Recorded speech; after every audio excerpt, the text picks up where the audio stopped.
the kaleidoscopic vision.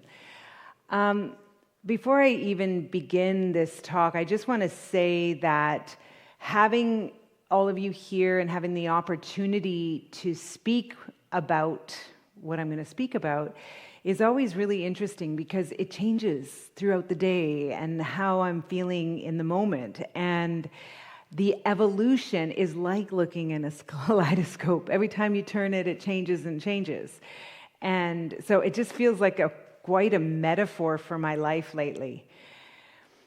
Now, I want to ask all of you, can you show me, mime, what it looks like to comb your hair? Can you, show me what it looks like to comb your hair? Okay. Now, even if you don't have hair. Now, imagine looking at yourself in the mirror, okay, the reflection of yourself in the mirror. Now, try combing your hair in the reflection. Doesn't it feel a little odd? It's actually impossible, and it's ridiculous, really. You look ridiculous.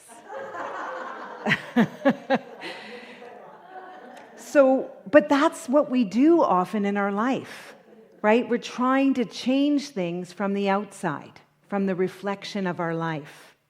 We're trying to force or motivate someone or do something externally to change, and it really doesn't work. And it often makes us feel a little powerless, like we don't have efficacy in our life. However, when we're waiting for the external world to change and shift in order for us to feel happy or content, it just doesn't work. It just doesn't work. But we all do have power. Okay, we all have power, and many of us know this, of course we're here, that all lasting change happens from inside, right? When we change, the world changes. And that is what this perspective is like. It's like that kaleidoscopic vision. As soon as you change from the inside, your perception, the world changes. My life for the last 2 years has felt like I was combing the mirror. Okay? I was in a beautiful, challenging, and ultimately exhausting relationship with my wife in life and in work. And it was like our business together, we were trying to build this empire built on a foundation of hustle and hard work. And we pushed, we focused, we imagined, we envisioned, we sat in meditation, we did all the things to envision it being different. But it just wasn't. Everything failed. Like the launches failed. It was hard. We were arguing. We didn't have any fun. We got to travel all over the world, seeing these beautiful places, but we just weren't having a lot of fun because we were working all the time. And our energy was stuck. It was really, really, really stuck. And it was so constrictive, it wasn't even, we couldn't even feel expansion in our relationship anymore. And no matter how hard I tried to comb that mirror, nothing would change. No matter what I did. And I tried everything. So we knew something had to give. We knew something had to change. And we realized that for the sake of our relationship, we had to stop working together in our business. And we finally decided to run our businesses alongside each other. So we were in different boats, in the same water, different currents or the same currents, but we had 2 canoes. And we were now launching or being in our business next to each other, separately. And immediately we felt relief.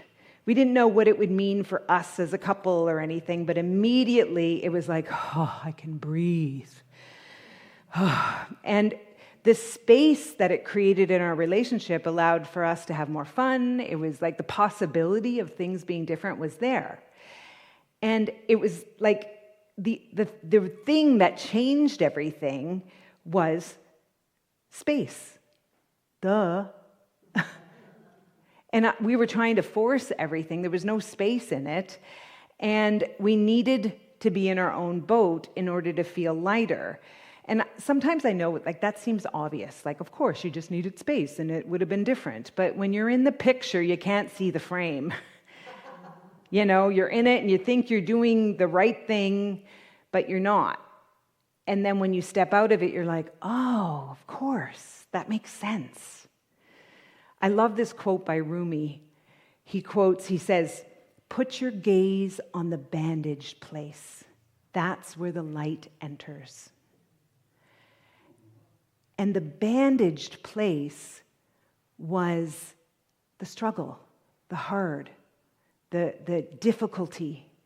And we weren't looking at it. We were looking at the mirror of it, how to fix it, how to control it, how to change it. We weren't actually looking at what was happening. And when you are doing any sort of inner work around things and you're taking time to look at things, things can change, right? We all know that.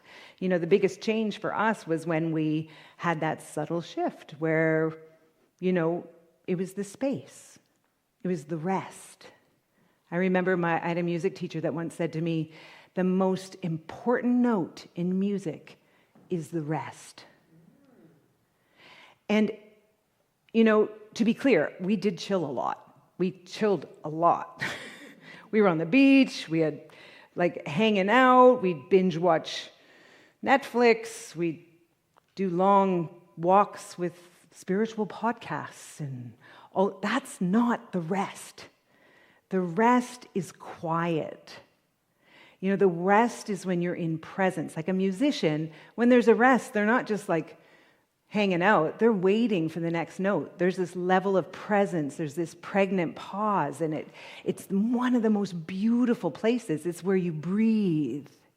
It's where you allow yourself to reflect and to be. And that's where the light comes in.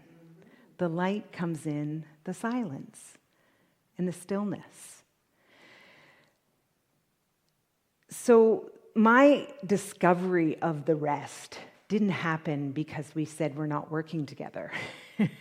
What happened, it was a little bit before. So we just came back from 2 months in Greece.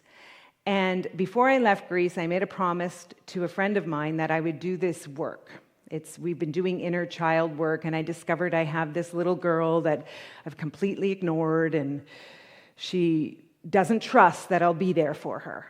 And I was so shocked, right? Because I've done a lot of work. And if you hear yourself say, I've done a lot of work, be careful. Okay? Be careful. There's always more. So I decided 5:30 in the morning, I'd get my coffee, I'd get my little blanket, my journal, and I'd go to the beach, and I'd sit on the beach, and I'd give some time for this little girl. So I would give a good half hour, and I would just be there with her. So if you don't know anything about inner child work, it's just like hanging out with a kid, really. It's not complicated. But as adults, we get busy and we don't do these things and we don't give the time for that kid that needed it when she was little. And so it's not hard work, but it's focused, present attention. It's the rest that you need to give that child.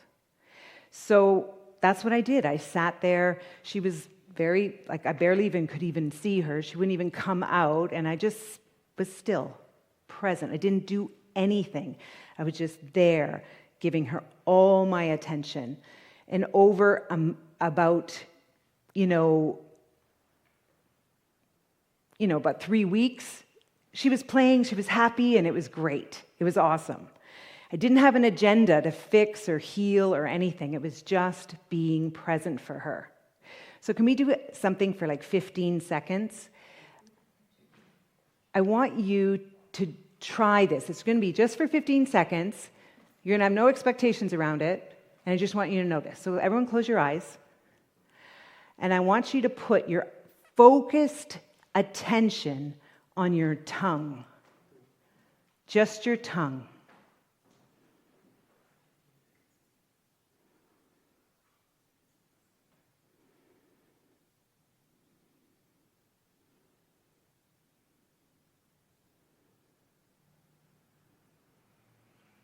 Okay, that was 15 seconds.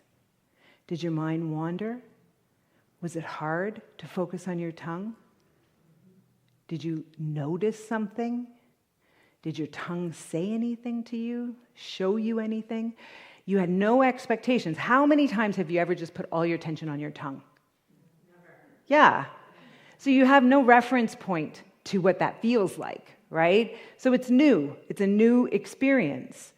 And that kind of attention gives you information. It gives you information about things. And it doesn't have to be hard.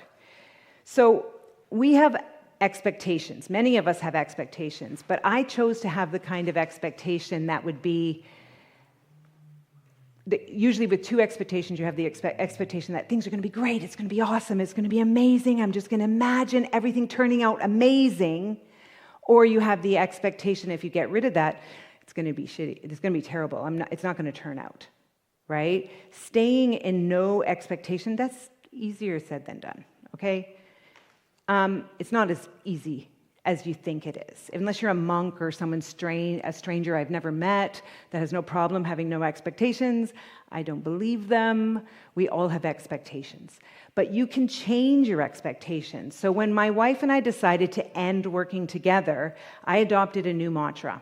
It was, what are the possibilities of this turning out better than I ever could imagine?